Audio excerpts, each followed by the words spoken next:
সুপ্রিয় শিক্ষার্থী বন্ধুরা, আশা করি সবাই ভালো আছো। রামকৃষ্ণপুর বিশ্ববিদ্যালয় কলেজ ব্যবস্থাপনা বিভাগ কর্তৃক আয়োজিত আজকের অনলাইন ক্লাসে সবাইকে স্বাগতম। আজকের ক্লাসে আমি আছি তোমাদের সাথে মোহাম্মদ কাজী মামুন, বিভাগীয় প্রধান, ব্যবস্থাপনা বিভাগ, রামকৃষ্ণপুর বিশ্ববিদ্যালয় কলেজ। আজকের ক্লাসে আমি আলোচনা করব একাদশ, দ্বাদশ ও বিবিএ সম্মান ব্যবস্থাপনা বিভাগের প্রথম বর্ষের ছাত্রছাত্রীদের কোম্পানি সংগঠন এ নিয়ে বিস্তারিত আলোচনা করব। আমরা এখানে কিছু লোগো দেখতে পাচ্ছি, এখানে দেখতে পাচ্ছি ইউনিলিভারের ছবি, লাক্স এর একটা লোগো দেখতে পাচ্ছি, তারপরে স্কয়ার ফার্মাসিউটিক্যাল লিমিটেড এর ট্রেডমার্ক দেখতে পাচ্ছি, আরো অনেক কোম্পানির ট্রেডমার্ক দেখতে পাচ্ছি। তা থেকে আমরা বুঝতে পারলাম যে আজকে আমরা আলোচনা করব কোম্পানি সংগঠন নিয়ে। আমরা যৌথ মূলধনী ব্যবসা, জয়েন্ট স্টক বিজনেস নিয়ে আজকে আলোচনা করব। আমরা জানি যৌথভাবে মূলধন বিনিয়োগ করে কৃত্রিম ব্যক্তি সত্তার অধিকারী এবং চিরন্তন অস্তিত্ব বিশিষ্ট যে ব্যবসা সংগঠন তাকে যৌথ মূলধনী ব্যবসা বলে। সভ্যতার ক্রমবিবর্তনের দ্বারা সূচনা লগ্নে ব্যবসার পরিসর ছিল অল্প এবং সংকীর্ণ, তাই এই সংগঠনের রূপ ছিল সহজ ও ছোট, যেমন এক মালিকানা অংশীদারি। অষ্টাদশ শতাব্দীর মাঝামাঝি হতে শুরু হয়ে ঊনবিংশ শতাব্দীর প্রথমার্ধে ইংল্যান্ডের শিল্প বিপ্লব সংঘটিত হয়। আমরা শিল্প বিপ্লব বলতে আমরা বুঝি শিল্প ক্ষেত্রে তুমুল পরিবর্তন বা আমূল পরিবর্তন বা ব্যাপক পরিবর্তন। এটা অষ্টাদশ শতাব্দীর মাঝামাঝি সময় ইংল্যান্ডে শিল্প বিপ্লব সূচিত হয়। জেমস ওয়াটের বাষ্পীয় ইঞ্জিন আবিষ্কারের ফলে হস্তচালিত যন্ত্রপাতির পরিবর্তে যখন যন্ত্রপাতির ব্যবহার শুরু হয় তখন ইংল্যান্ডে শিল্পক্ষেত্রে একটা ব্যাপক পরিবর্তন সাধিত হয়, পরিবর্তন লক্ষ্য করা যায়, আর ওই সময়টাকে শিল্প বিপ্লব বলে আখ্যায়িত করা হয়। মানে এটা অষ্টাদশ শতাব্দীর মাঝামাঝি সময় থেকে শুরু করে ঊনবিংশ শতাব্দীর প্রথমার্ধে ইংল্যান্ডে শিল্প বিপ্লব সংঘটিত হয়, ফলে শিল্প ও ব্যবসা বাণিজ্যে ব্যাপক পরিবর্তন সাধিত হয়। পূর্বকার কায়িক শ্রমিকের স্থান দখল করে নেয় যন্ত্রপাতি, শুরু হয় বৃহদায়তন উৎপাদনের পালা। এমতো অবস্থায় ব্যবসা সংগঠনের প্রাথমিক রূপ তথা এক মালিকানা ব্যবসা এবং অংশীদারি ব্যবসায়ের পক্ষে এদের কতিপয় সীমাবদ্ধতার কারণে ব্যবসা উৎপাদন ও পণ্যদ্রব্য উৎপাদন বন্টন কার্য পরিচালনা করা অসম্ভব হয়ে পড়ে। ফলশ্রুতিতে এই পরিবর্তনের সাথে তাল মিলাতে যে অধিক মূলধন, সীমিত দায়, দক্ষ পরিচালনা ও ব্যবস্থাপনা এবং চিরন্তন অস্তিত্বের সুবিধা নিয়ে যুগোপযোগী ব্যবসা সংগঠন হিসেবে যৌথ মূলধনী ব্যবসায়ের আবির্ভাব ঘটে। তাহলে আমরা বুঝতে পারলাম যৌথ মূলধনী ব্যবসা আবির্ভাব হয় এক মালিকানা ব্যবসা এবং অংশীদারি ব্যবসায় কিছু সীমাবদ্ধতা কাটিয়ে উঠতে এই যৌথ মূলধনী ব্যবসায়ের আবির্ভাব। আমরা কোম্পানি সংগঠনের ধারণা, কনসেপ্ট অফ কোম্পানি অর্গানাইজেশন এ নিয়ে আলোচনা করব। প্রকৃতগতভাবেই কোম্পানি সংগঠন একটি লাভজনক ব্যবসায়ী প্রতিষ্ঠান, মানে ব্যবসায়ী প্রতিষ্ঠান। কৃত্রিম ব্যক্তি সত্তা, আমরা কৃত্রিম ব্যক্তি সত্তা কি তা নিয়ে একটু আলোচনা করতে পারি। ব্যক্তি না হয়েও ব্যক্তির ন্যায় কিছু মর্যাদা ভোগ করা তাকে কৃত্রিম ব্যক্তি সত্তা বলে, অর্থাৎ ব্যক্তির ন্যায় কিছু আচার আচরণ করতে পারা।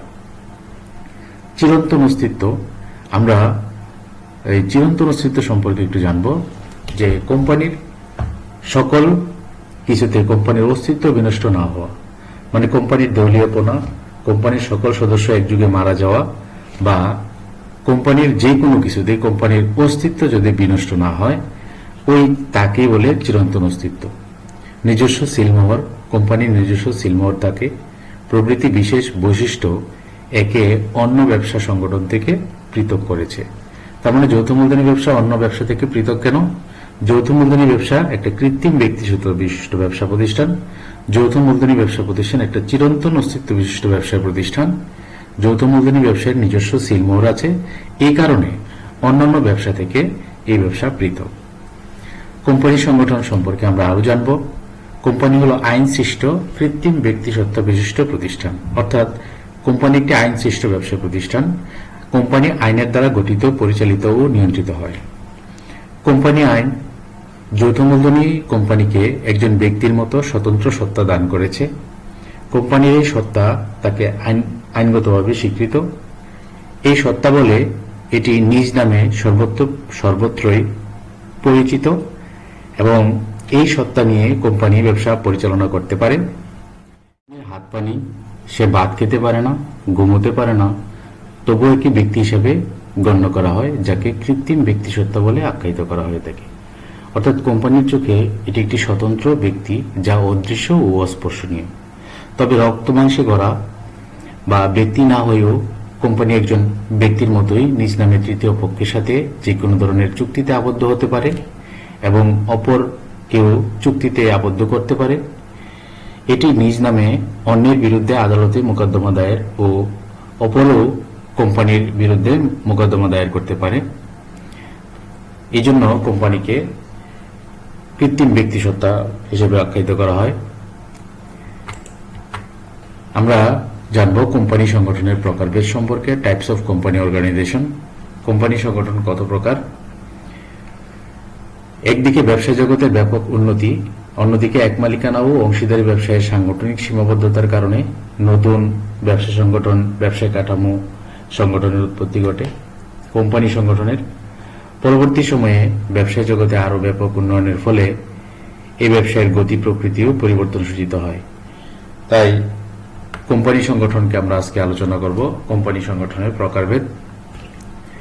কোম্পানি সংগঠনকে ভাগ করা হয়েছে দায়ের ভিত্তিতে কোম্পানি, গঠন প্রকৃতির ভিত্তিক কোম্পানি, সদস্য ভিত্তিক কোম্পানি, মালিকানা ভিত্তিক কোম্পানি, অন্যান্য কোম্পানি। দায়ের ভিত্তিতে কোম্পানিকে ভাগ করা হয়েছে শেয়ার দ্বারা সীমিত দায় সম্পন্ন কোম্পানি, প্রতিশ্রুতি দ্বারা সীমিত দায় সম্পন্ন কোম্পানি, অসীম দায় সম্পন্ন কোম্পানি।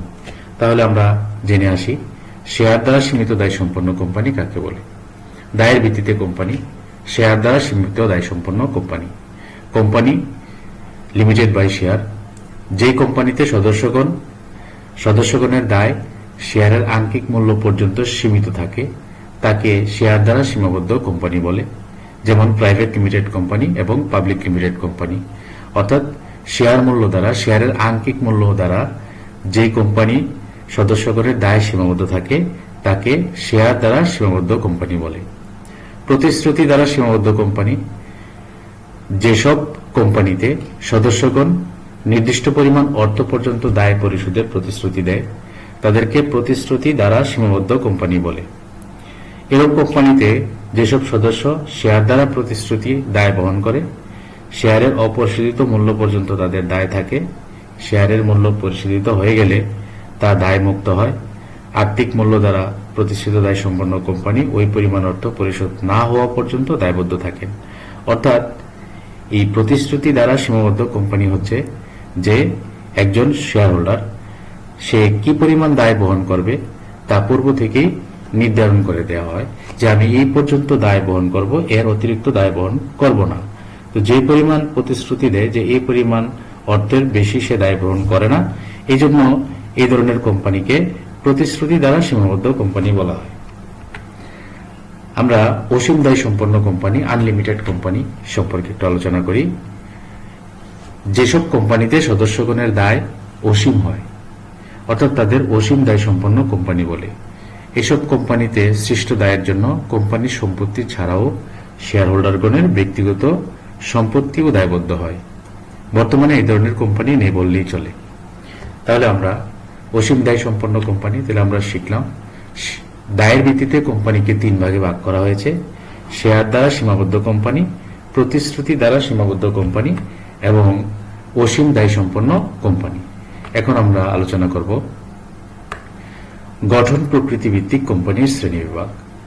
গঠন প্রকৃতি ভিত্তিতে কোম্পানিকে তিন ভাগে ভাগ করা হয়েছে: সনদপ্রাপ্ত কোম্পানি, বিধিবদ্ধ কোম্পানি, নিবন্ধিত কোম্পানি। তাহলে আমরা সনদপ্রাপ্ত কোম্পানি সম্পর্কে একটু আলোচনা করি। সনদপ্রাপ্ত কোম্পানি বা চার্টার্ড কোম্পানি কাকে বলে? রাষ্ট্রপ্রধান বা রাজা বা রানীর বিশেষ আদেশ বলে এই ধরনের কোম্পানি গঠিত হয়। বিশেষ করে কোম্পানি আইন চালু হওয়ার পূর্বে এই ধরনের কোম্পানি গঠিত হতো। East India company, the bank of England, the chartered bank of Australia এই ধরনের কোম্পানির উদাহরণ। বর্তমানে এখন আর এই ধরনের কোম্পানি সংগঠনের দৃষ্টিগোচর হয় না, অর্থাৎ এই সনদপ্রাপ্ত কোম্পানি এখন আর বর্তমানে নেই বললেই চলে। তাহলে আমরা সনদপ্রাপ্ত কোম্পানি সম্পর্কে বুঝলাম যে রাষ্ট্রপ্রধান বা রাজা রানীর বিশেষ আদেশ বলে এই ধরনের সংগঠন গঠিত হয়, তাকে বলে সনদপ্রাপ্ত। বিধিবদ্ধ কোম্পানি সম্পর্কে স্ট্যাচুটরি কোম্পানি যখন কোনো দেশের আইন পরিষদ বা পার্লামেন্টের বিশেষ আইনের মাধ্যমে কোনো কোম্পানি গঠিত হয় তখন তাকে বিধিবদ্ধ কোম্পানি বলে। বাংলাদেশ কৃষি উন্নয়ন কর্পোরেশন, শিল্প উন্নয়ন corporation, reserve bank of India এরকম কোম্পানির উদাহরণ। অর্থাৎ যখন দেশের আইন পরিষদ বা পার্লামেন্টে আইন পাশ হওয়ার মাধ্যমে কোনো কোম্পানি গঠিত হয় তখন তাকে বিধিবদ্ধ বা স্ট্যাচুটরি কোম্পানি বলে। তারপরে আমরা জানব নিবন্ধিত কোম্পানি সম্পর্কে। আমরা শিখেছি বিধিবদ্ধ কোম্পানি, এর আগে শিখেছি সনদপ্রাপ্ত কোম্পানি। তার মানে গঠন প্রকৃতি ভিত্তিক কোম্পানিকে ভাগ করা হয়েছে সনদপ্রাপ্ত কোম্পানি, বিধিবদ্ধ কোম্পানি, আরটা হচ্ছে নিবন্ধিত কোম্পানি, রেজিস্টার্ড কোম্পানি। যেসব কোম্পানি নিবন্ধন অফিসে তালিকাভুক্তির মাধ্যমে সৃষ্টি হয় সেগুলোকে নিবন্ধিত কোম্পানি বলে। বর্তমান বিশ্বে অধিকাংশ কোম্পানি নিবন্ধিত কোম্পানি। এবার আমরা আলোচনা করব সদস্য সংখ্যা ভিত্তিক কোম্পানি। সদস্য সংখ্যা ভিত্তিক কোম্পানিকে দুই ভাগে ভাগ করা হয়েছে, একটা হচ্ছে প্রাইভেট লিমিটেড কোম্পানি, একটা হচ্ছে পাবলিক লিমিটেড কোম্পানি। আমরা এবার একটু জানব প্রাইভেট লিমিটেড কোম্পানি সম্পর্কে। আধুনিক বৃহদায়তন ব্যবসা জগতে স্বাধীন সত্তা বিশিষ্ট, সীমিত দায় বিশিষ্ট ছোট ধরনের কোম্পানি হল প্রাইভেট লিমিটেড কোম্পানি। এটি নিজ নামেই সর্বসাধারণে পরিচিত। সুতরাং প্রচলিত কোম্পানি আইনের অধীনে নিবন্ধিত হয়ে যে কোম্পানি কৃত্রিম ব্যক্তিসত্তার মর্যাদা লাভ করলেও পরিমেল নিয়মাবলী অনুযায়ী 50 জনের অধিক সদস্য গ্রহণ করতে পারে না, জনসাধারণের উদ্দেশ্যে শেয়ার বিক্রয়ের আহ্বান জানাতে পারে না, শেয়ার মালিকগণের শেয়ার অবাধে হস্তান্তরের সুবিধা ভোগ করে না, তাকে প্রাইভেট লিমিটেড কোম্পানি বলে। এই প্রাইভেট লিমিটেড কোম্পানির সর্বনিম্ন সদস্য 2 জন, সর্বোচ্চ 50 জন। তারা করতে পারে না কি? তারা 50 জনের অধিক সদস্য গ্রহণ করতে পারে না, জনসাধারণের উদ্দেশ্যে শেয়ার বিক্রয়ের আহ্বান জানাতে পারে না এবং শেয়ার মালিকগণের শেয়ার অবাধে হস্তান্তরযোগ্য নয়। ওই ধরনের কোম্পানিকে প্রাইভেট লিমিটেড কোম্পানি বলে। অর্থাৎ যেই কোম্পানির সদস্য সংখ্যা সর্বনিম্ন 2 জন এবং সর্বোচ্চ 50 জন এবং শেয়ার অবাধে হস্তান্তরযোগ্য নয় এবং জনসাধারণের উদ্দেশ্যে শেয়ার ও ঋণপত্র বিক্রয়ের আহ্বান জানাতে পারে না, ওই কোম্পানিকে প্রাইভেট লিমিটেড কোম্পানি বলে। আর এটা হচ্ছে পাবলিক লিমিটেড কোম্পানি। মুনাফা অর্জনের উদ্দেশ্যে কমপক্ষে 7 জন এবং সর্বোচ্চ যে কোনো সংখ্যক অর্থাৎ শেয়ার দ্বারা সীমাবদ্ধ সদস্য স্বেচ্ছায় সীমিত দায়ের ভিত্তিতে শেয়ার হস্তান্তরযোগ্যের অধিকার নিয়ে কৃত্রিম সত্তা বিশিষ্ট যেই কোম্পানি প্রতিষ্ঠান গঠন করে তাকে পাবলিক লিমিটেড কোম্পানি বলে। এই সংগঠনের মূলধন কতগুলো খণ্ড খণ্ড শেয়ারে বিভক্ত।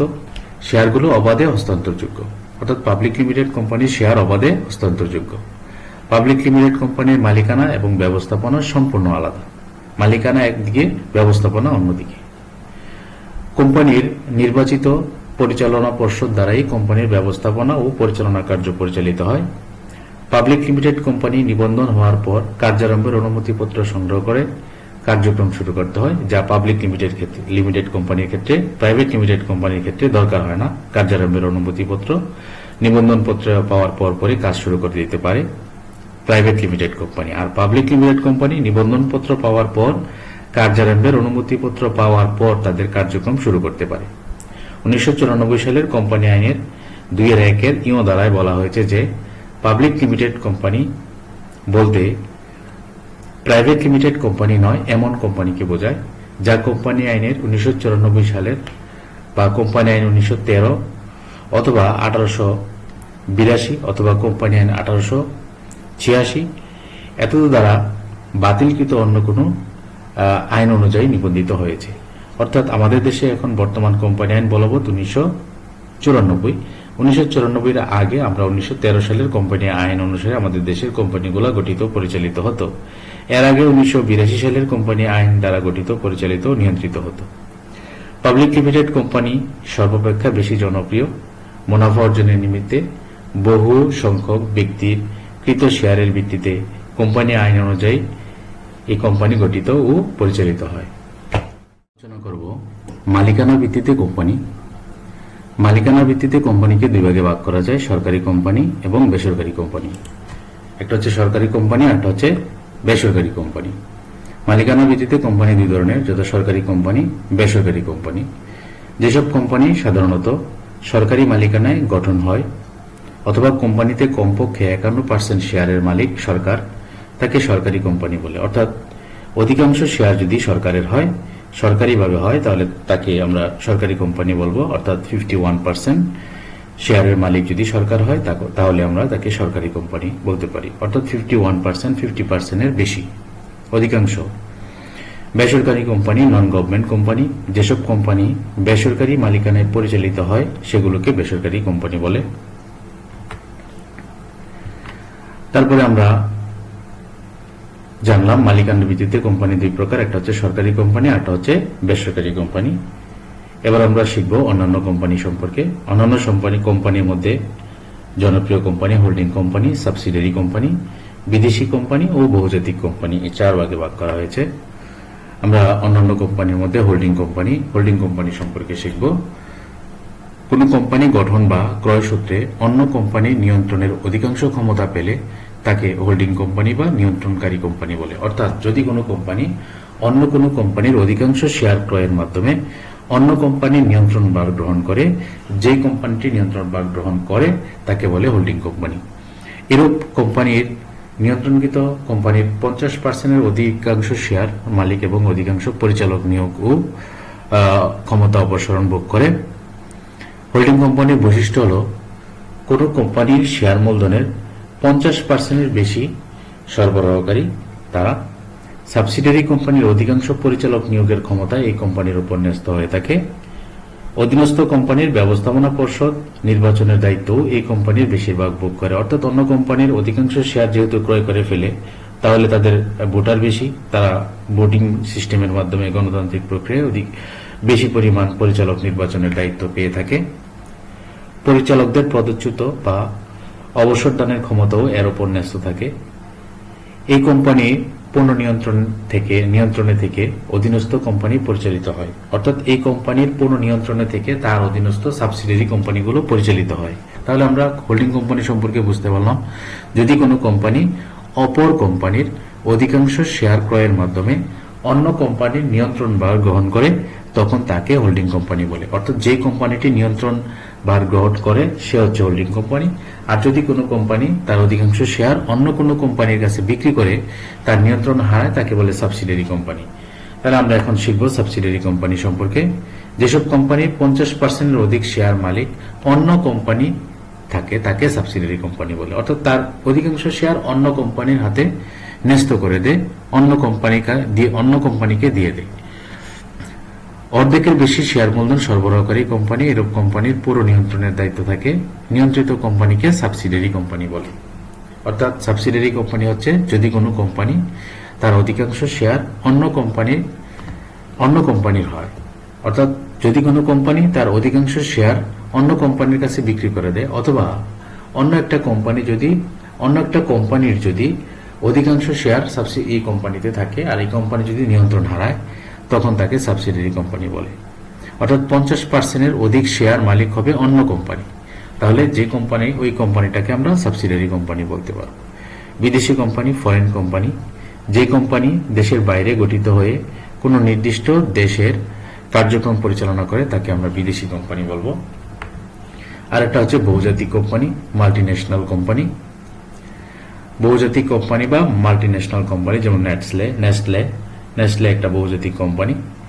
যে কোম্পানির মালিকানা, ব্যবস্থাপনা এবং নিয়ন্ত্রণের একাধিক দেশের অধিবাসী অন্তর্ভুক্ত থাকে তাকে বহুজাতিক কোম্পানি বলে। যেমন Unilever Bangladesh limited, Nestle Bangladesh limited ইত্যাদি।